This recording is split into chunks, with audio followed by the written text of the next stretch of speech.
Good evening सगळ्यांना. काल आपण सीडीपी अध्यापन शास्त्र बघितले, 30 प्रश्न बघितले. आज आपण मराठी अध्यापन शास्त्र टेस्ट 3 बघणार आहोत. व्हिडिओची क्वालिटी ज्यांना चांगली दिसत नसेल, युट्यूबला सेटिंग असते, व्हिडिओची क्वालिटी वाढवून घ्या. बघा, ज्या विद्यार्थ्यांनी अजून पण बॅच जॉईन केली नसेल किंवा अभ्यासाला सुरुवात केली नसेल, त्या विद्यार्थ्यांसाठी आपल्याकडे बॅच उपलब्ध आहे. तुम्ही पेपर 1, पेपर 2 दोघांसाठी बॅच घेऊ शकतात. आता हे शेवटचे दिवस आहेत, यामध्ये तुम्हाला सराव पण फार महत्वाचा असतो, बरोबर आहे का नाही? ऑनलाईन टेस्ट ऍप इथे उपलब्ध आहे, नोट्स उपलब्ध आहे, लाईव्ह आणि रेकॉर्ड मध्ये तुम्हाला बॅच उपलब्ध आहे. त्यासाठी पीएससी अकॅडमी हे ऍप्लिकेशन डाउनलोड करा आणि काही अडचण असेल तर या मोबाईल नंबरवर तुम्ही संपर्क करू शकतात. आता आपण प्रश्नांना सुरुवात करू.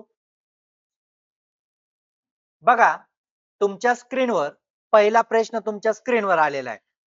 प्रश्न काळजीपूर्वक वाचा, समजून घ्या आणि बॅच मध्ये तुम्हाला यापेक्षा चांगले प्रश्न तुम्हाला अपलोड होतील जे ऍप मध्ये. याच्यापेक्षा जे किचकट प्रश्न असतात ते तुम्हाला ऍप मध्ये उपलब्ध होतील, एवढं लक्षात ठेवा.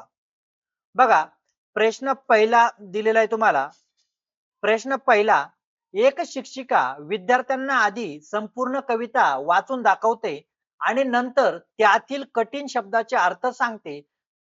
ती अध्यापनाची कोणती पद्धत वापरत आहे? म्हणजे काय, शिक्षिका काय करत आहे, का पहिले कविता वाचून दाखवते, कविता वाचून दाखवते आणि त्यानंतर कठीण शब्दाचे अर्थ सांगते. ती अध्यापनाची पद्धत कोणती आहे असं तुम्हाला विचारलंय.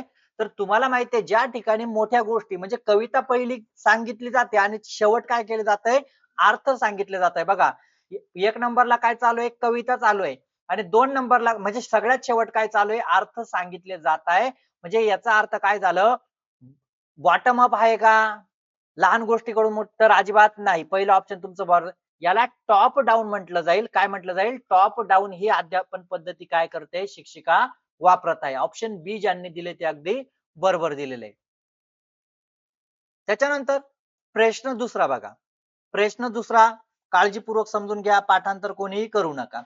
प्रश्न दुसरा, खालीलपैकी कोणता दोष थेट पद्धतीचा मानला जातो? आता थेट पद्धती, डायरेक्ट मेथड हिचा दोष तुम्हाला विचारलेला आहे. आता वाचलं असेल तर तुम्हाला कळणार कोणता दोष आहे.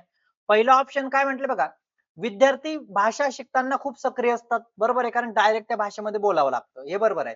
बी ऑप्शन काय म्हणते बघा, अमूर्त संकल्पना आणि भावना थेट पद्धतीने समजवणे कठीण असते, बरोबर आहे.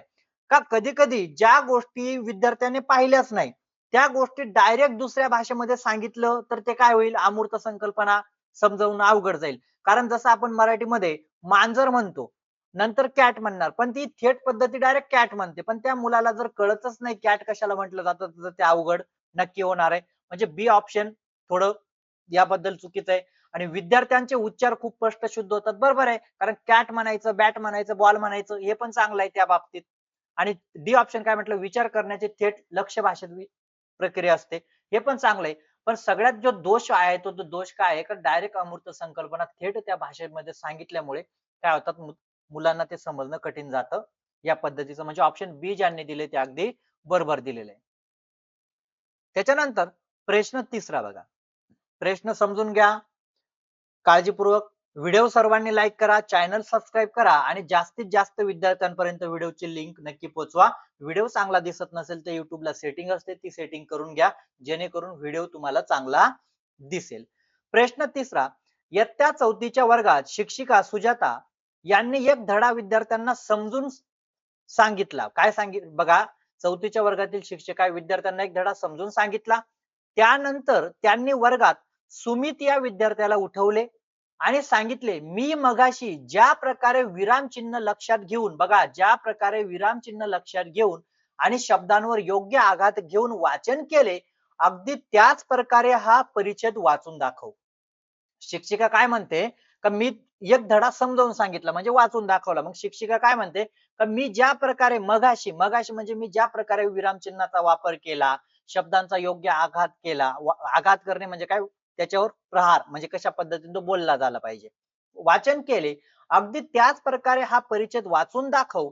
या उदाहरणात सुजाता मॅडम सुमित कडून वाचनाच्या कोणत्या कौशल्याचा सराव करून घेत आहे? म्हणजे काय, शिक्षिका काय म्हणते, का मी आधी हा पाठ वाचलेला आहे, त्याच्यानंतर विरामचिन्ह असेल त्यावर मी भर दिला. आता त्या सुमितला काय करायचंय का हा पाठ मला वाचून दाखव. मग त्या कोणत्या वाचनाचा सराव आहे?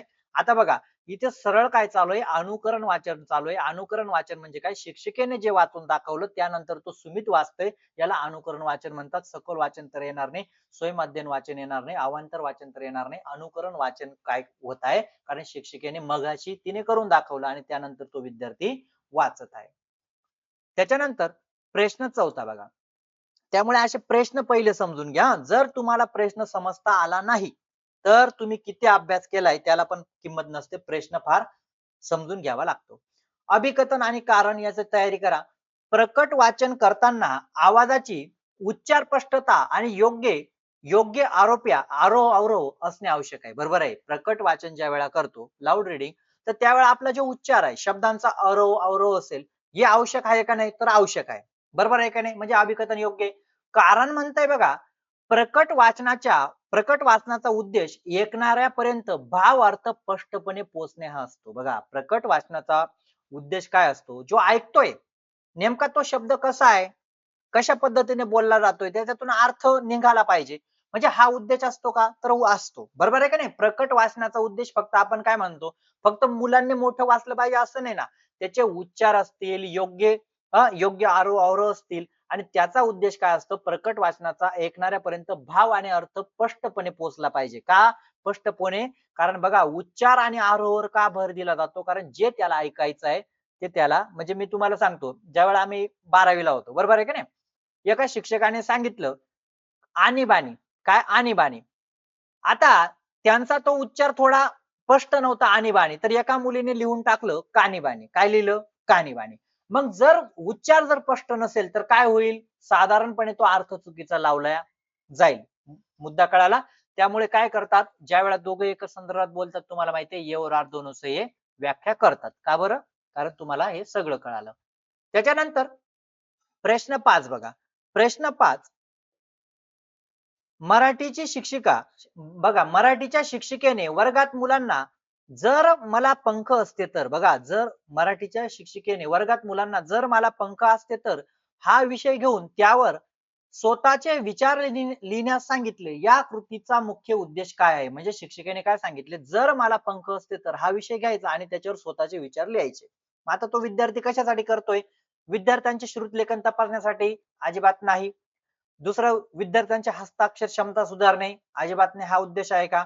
सी ऑप्शन काय म्हटलं विद्यार्थ्यांमध्ये सृजनशील क्रिएटिव्ह जे आपण काय म्हणतो का विद्यार्थी कल्पनेशील झाला पाहिजे आणि मुक्त विचारांना चालना देण्यासाठी ऑप्शन सी बेस्ट आहे आणि डी ऑप्शन म्हटलं विद्यार्थ्यांना निबंध पाठांतर करायला लावणे अजिबात नाही का विद्यार्थी सृजनशील आपण काय म्हणतो रचनात्मक झाला पाहिजे किंवा त्याने त्याच्या मनातील कल्पना मांडल्या पाहिजे त्यासाठी हा विषय हा घेतलाय. ऑप्शन सी ज्यांनी दिले ते अगदी बरोबर आहे. त्याच्यानंतर प्रश्न 6 बघा. प्रश्न 6 एक लहान मूल प्रश्न काळजीपूर्वक समजून घ्या. प्रश्न काळजीपूर्वक समजून घेतल्यावरच उत्तरापर्यंत जाता येतं. एक लहान मूल औपचारिक शिक्षणाशिवाय काय म्हणते बघा एक लहान मूल कोणत्या शिक्षणाशिवाय औपचारिक शिक्षणाशिवाय आपल्या कुटुंबातील आणि परिसरातील लोकांचे एकूण सहजपणे आणि मराठी बोलायला शिकते. भाषा विकासाच्या या प्रक्रियेला काय म्हणतात? बघा प्रश्न काय म्हणतो का एक लहान मूल औपचारिक प्रक्रियाशिवाय म्हणजे काय? म्हणजे अनौपचारिकने शिकतंय. औपचारिकने तर शिकत नाही. त्याने शिकतं ते कुठून शिकतं? आपल्या कुटुंब असेल, परिसरातून ते सहजपणे बोलायला शिकते. भाषा विकासाच्या प्रक्रियेला काय म्हणतात? तर याला काय म्हटलं जातं? भाषा अर्जन असं म्हटलं जातं. लँग्वेज ॲक्विजिशन असं त्याला म्हटलं जातं. कळालं? ऑप्शन बी ज्यांनी दिले ते अगदी बरोबर आहे. त्याच्यानंतर प्रश्न 7 बघा. प्रश्न 7 शिक्षिका विद्यार्थ्यांना पाठ्यपुस्तकातील धड्या व्यतिरिक्त बघा शिक्षिका विद्यार्थ्यांना पाठ्यपुस्तकातील धड्या व्यतिरिक्त इतर बालसाहित्य गोष्टी पुस्तके आणि वर्तमानपत्रे बालसंस्कार पुरवण्या वाचण्यासाठी प्रोत्साहन देते. या अवांतर वाचनामुळे विद्यार्थ्यांमध्ये कोणत्या प्रकारच्या वाचन कौशल्याचा विकास होतो? मी तुम्हाला खूप वेळा सांगितलंय ज्या वेळा बालसाहित्य असेल गोष्टी असेल पुस्तके असेल या ज्या वेळा वाचन केलं जातं याला विस्तृत वाचन असं म्हटलं जातं. हे कशासाठी केलं जातं? आनंद मिळवण्यासाठी केलं जातं. सखोल वाचन अजिबात नाही, गतिमान वाचन अजिबात नाही, तर याला विस्तृत वाचन असं म्हटलं जातं. ऑप्शन सी ज्यांनी दिले ते अगदी बरोबर दिलेले आहे. प्रश्न 8 बघा. प्रश्न 8. हा काळजीपूर्वक प्रश्न समजून घ्या. प्रश्न समजला तर उत्तरापर्यंत जाता येतं. इयत्ता 7वीचे मराठीचे शिक्षक विद्यार्थ्यांचे मूल्यमापन करण्यासाठी केवळ सत्र परीक्षा न घेता, बघा प्रश्न काय म्हणतोय, केवळ परीक्षा न घेता, सत्र परीक्षा न घेता, न लागलाय, न घेता वर्षभर विद्यार्थ्यांचे संभाषण, गट चर्चा, प्रकल्प आणि वर्गातील सहभाग या नोंद या आधारित त्या नोंदी ठेवतात. शिक्षकाच्या या पद्धतीला काय म्हणतात? काय म्हटलं जाईल? तर शिक्षक काय करतोय का फक्त वर्षाच्या शेवटी मूल्यमापन नाही करत आहे ना, तर त्याने वर्षभर विद्यार्थ्यांचे संभाषण असेल, गट चर्चा असेल, प्रकल्प असेल, याच्या सगळ्यांच्या तो नोंदी ठेवतो. म्हणजे याला संकलित मूल्यमापन म्हणणार का? तर अजिबात नाही. याला सातत्यपूर्ण सर्वकष मूल्यमापन म्हटलं जातं, कारण विद्यार्थ्याचे संभाषण, चर्चा आणि प्रकल्प या विविध गोष्टी काय करताय त्याच्यामध्ये नमूद केल्या जात आहेत. ऑप्शन बी ज्यांनी दिले ते अगदी बरोबर आहे. केवळ अंतर्गत बाह्य परीक्षा तर अजिबात नाही. ऑप्शन बी ज्यांनी दिले ते अगदी बरोबर आहे. त्याच्यानंतर प्रश्न 9 बघा. प्रश्न 9 काळजीपूर्वक समजून घ्या. भाषा शिक्षणात सातत्यपूर्ण सर्वकष मूल्यमापन सीसीई, बघा भाषा शिक्षणात सातत्यपूर्ण सर्वकष मूल्यमापन सीसीई करताना शिक्षकाने विद्यार्थ्यांच्या केवळ भाषिक ज्ञानाचे परीक्षण न करता, म्हणजे केवळ विद्यार्थ्यांचे भाषिक ज्ञानाचे परीक्षण न करता त्यांच्या भाषिक कौशल्यांच्या उपयोजनाचे मूल्यमापन करायचे आहे. खालीलपैकी कोणते साधन सर्वात संयुक्तिक ठरेल किंवा उपयोगी ठरेल? म्हणजे काय, शिक्षकाने फक्त त्याचं भाषिक कौशल्याचं मूल्यमापन न करता त्याचं जे उपयोजन आहे, उपयोजन कौशल्य म्हणजे तो बोलतो कसा, कशा पद्धतीने मांडतोय, याचं सुद्धा काय करायचं त्याला मूल्यमापन करायचंय किंवा ते साधन काय करायचंय समजून घ्यायचंय, म्हणजे कशा पद्धतीने. आता पहिला ऑप्शन काय म्हटलं बघा, ये केवळ सत्र परीक्षा चालणार नाही. बी ऑप्शन म्हटलंय पाठांतर आधारित घेतलेल्या वस्तू हे चालणार नाही. आणि डी ऑप्शन काय म्हणते बघा, जे निगेटिव्ह आहे ते पहिले बाहेर काढा, म्हणजे उत्तर बरोबर येतं. शुद्धलेखन आणि श्रुतलेखन आणि हा शुद्ध लेखन आणि श्रुत लेखन काय म्हटले बघा, शुद्ध लेखन आणि श्रुत लेखन चाचणीतील गुणांची सरासरी चालेल का? तर अजिबात नाही. सगळ्यात बेस्ट काय असेल? ऑप्शन सी बघा, संचय पुस्तिका, रुब्रिक्स असेल, या आधारे विद्यार्थ्यांचे वादविवाद, वक्तृत्व सादरीकरण केलेले, म्हणजे त्याने एखाद्यामध्ये भाषणामध्ये सहभाग घेतला होता का, कशा पद्धतीने तो बोलला, काही चुका झाल्या का, या गोष्टी त्याच्यामध्ये नमूद असतात. म्हणजे सगळ्यात उपयुक्त काय असेल? ऑप्शन सी ज्यांनी निवडले ते सगळ्यात उपयुक्त आहे. कळालं? त्याच्यानंतर प्रश्न 10 बघा, समग्र भाषा अध्यापन पद्धती, बघा आता तुम्ही समग्र भाषा अध्यापन पद्धती बघितली होती. आता खूप शिक्षक काय करतात, यांना अध्यापन पद्धती म्हणजे जेवढ्या सीटीईटी ला विचारल्या जातात तेवढ्या माहित नाही. त्या ऍप मध्ये आपल्याकडे सर्व अध्यापन पद्धती उपलब्ध आहेत. एवढं खूप विद्यार्थ्यांसाठी लाभदायक आहे का सर्व अध्यापन पद्धती तुम्हाला उपलब्ध करून दिलेल्या आहे. समग्र भाषा अध्यापन पद्धती मुख्य विशेषता खालीलपैकी कोणती? आता समग्र भाषा अध्यापन पद्धतीची मुख्य विशेषता कोणती? पहिला ऑप्शन काय म्हणते बघा, भाषा शिकवताना व्याकरणिक नियम पाठांतर भर देणे, अजिबात नाही. बी ऑप्शन म्हटलं भाषेचे तुकडे करून वर्ण शब्द एक एक घटक शिकवणे, अजिबात नाही. सी ऑप्शन काय म्हणते बघा, भाषेचा वापर सभोवतालच्या वातावरणातून अर्थपूर्ण संदर्भात एकात्मिक पद्धतीने करणे. आपण बघितलं होतं समग्र भाषा पद्धत म्हणजे काय, विद्यार्थ्यांच्या चुका असतील किंवा व्याकरणिक नियमाकडे जास्त लक्ष देण्यापेक्षा त्या विद्यार्थ्यांच्या सभोवतालच्या वातावरणातून अर्थपूर्ण संवाद त्याला करता येतो का याच्यावर भर दिला जातो. ऑप्शन सी एकदम बेस्ट आहे. आणि डी ऑप्शन म्हणते केवळ लेखनावर, अजिबात नाही. ऑप्शन सी ज्यांनी दिले ते अगदी बरोबर दिलेले. त्याच्यानंतर प्रश्न 11 बघा. प्रश्न 11 बघा, व्हिडिओ लाईक करा, चॅनल सबस्क्राईब करा. कळालं? प्रश्न 11, व्याकरण शिकवताना शिक्षकांनी आधी काही वाक्य दिली. बघा व्याकरण शिकवताना शिक्षकांनी आधी काही वाक्य दिली. मंगेश धावतो, चिमणी उडते, नदी वाहते. वाक्य शिकवताना काय, व्याकरण शिकवताना शिक्षकाने काय केलं, काही वाक्य दिली. म्हणजे कोणते? मंगेश धावतो, चिमणी उडते, नदी वाहते. मुलांनी निरीक्षण केले की या सर्वांमध्ये काहीतरी कृती होत आहे. बघा सर्वांमध्ये काहीतरी होते, म्हणजे मंगेश धावतोय, चिमणी उडताय आणि नदी वाहत आहे, काहीतरी कृती होत आहे. यावरून मुलांनी स्वतः क्रियापद म्हणजे काय याची व्याख्या तयार केली. बघा मुलांनी काय केली, फक्त उदाहरण दिले आणि स्वतः मुलांनी व्याख्या तयार केली. या पद्धतीचा सर्वात मोठा फायदा कोणता? आता पद्धतीचा सर्वात मोठा फायदा कोणता? पहिला ऑप्शन काय म्हटलं बघा, विद्यार्थ्यांना कमी विचार करावा लागतो. हा आहे का? बी ऑप्शन म्हटले कमी वेळेत जास्त अभ्यास पूर्ण होतो. हे आहे का? सी ऑप्शन म्हटले विद्यार्थ्यांना हुकमपट्टी म्हणतो आपण बघा, हुकमपट्टीद्वारे किंवा पाठांतर पद्धतीने सवय वाढते. तर अजिबात नाही. हा डी ऑप्शन काय म्हणतंय विद्यार्थ्यांना ज्ञान आणि स्थायी व विद्यार्थ्यांचे ज्ञान आणि स्थायी व समज पूर्ण होते. स्थायी ज्ञान म्हणजे इथे काय केलं कोणत्या पद्धतीचा मोठा फायदा होतो तर जे विद्यार्थ्याचं स्थायी ज्ञान आहे जे त्याच्याकडे आहे त्याचा समजण्यासाठी काय होतो फायदा होतो. ऑप्शन डी ज्यांनी निवडले ते अगदी बरोबर निवडले. कळालं? त्याच्यानंतर प्रश्न 12 बघा. प्रश्न 12 आता प्रश्न नाही समजून घेणार तर तुमच्या चुका होणार. मग आता खूप शिक्षक काय म्हणतात का सर मागच्या वेळा माझा 5 मार्काने राहिला किंवा 6 मार्काने राहिला. अरे बॅच लावून तुमचे 4 मार्क जरी वाढले तरी तुम्ही पास होणार आणि 1 मार्क जरी कमी पडला तरी नापास होणार का नाही. म्हणजे जेणेकरून तुमचे बॅच लावून मार्क वाढतात. कधीच मार्क कमी होणार नाही हे 100% लिहून घ्या. बॅच लावल्यावर मार्क कधीच कमी होणार नाही तुमचे वाढणार एवढं लक्षात ठेवायचं.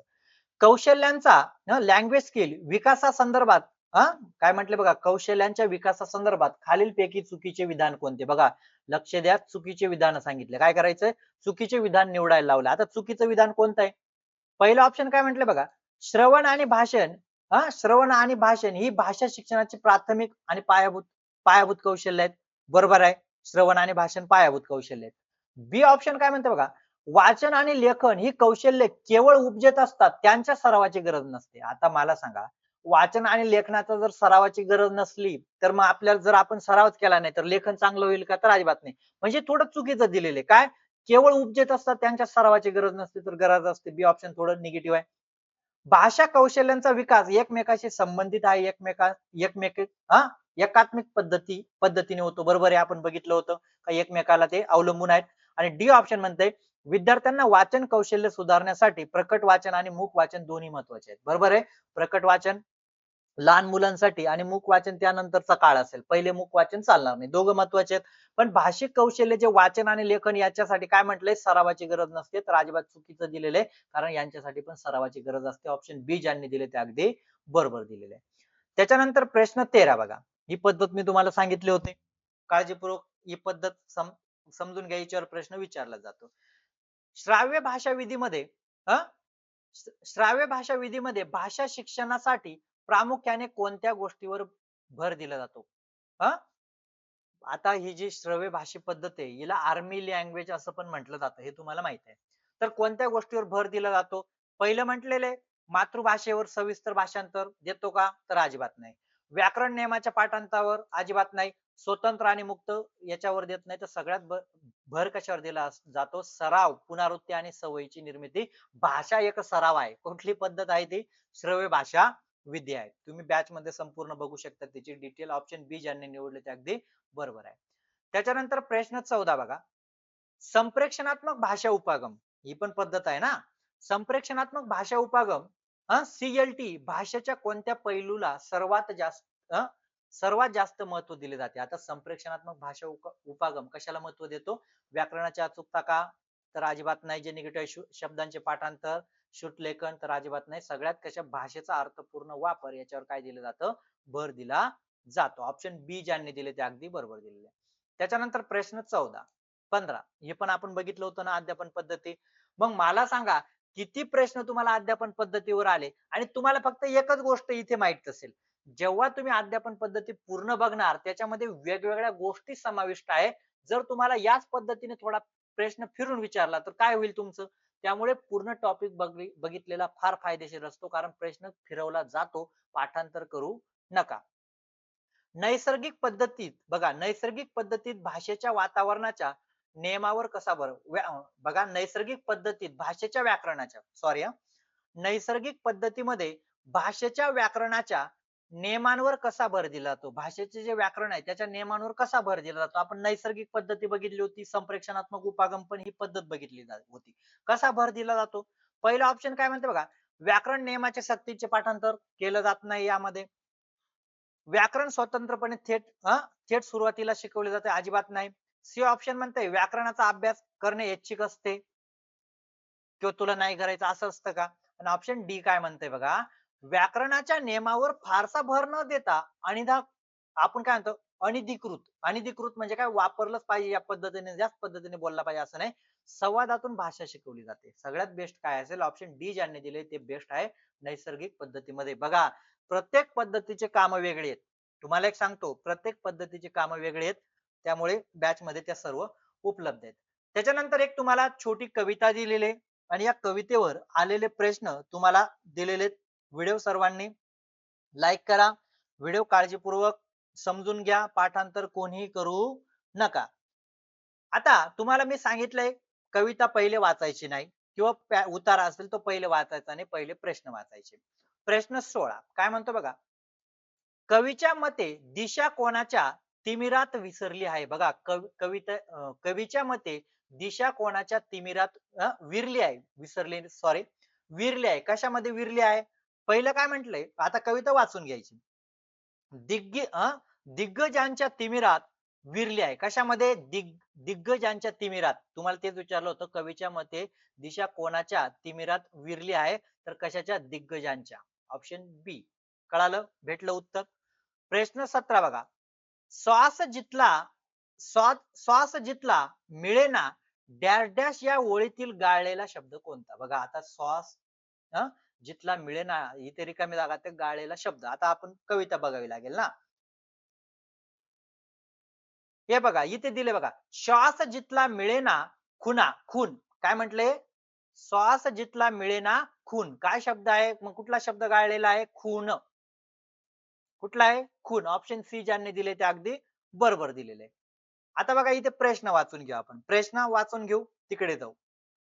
प्रश्न 18 स्मिताच्या होठावर काय आले आहे? स्मिताच्या होठावर काय आलेले आहे? असं त्यांनी विचारलं. आता काय आलंय होठावर बघू आपण.